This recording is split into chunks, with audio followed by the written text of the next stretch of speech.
گاهی کسی رو دوست دارم اما او نمیفهمه، گاهی کسی ما رو دوست داره اما ما نمیفهمیم.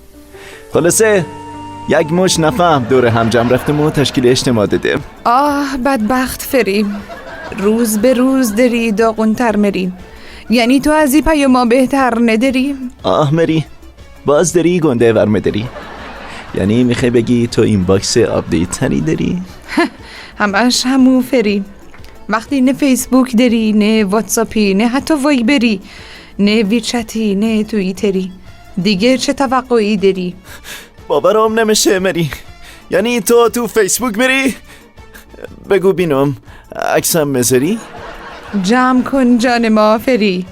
این روزا فقط تو یکی عقب مونده‌ای که تو فیسبوک نمیری و الا دیگه الان همه اکانت دارن فری.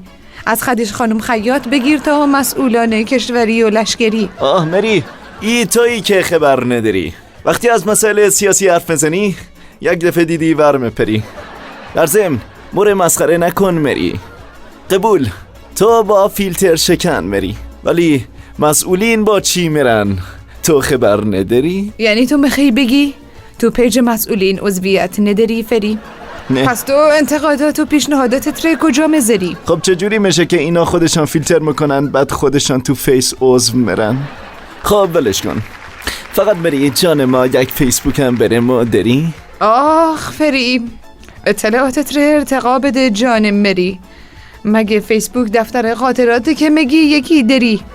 بگو ببینم ایمیلی جیمیلی چی داری؟ اینجا ایران است.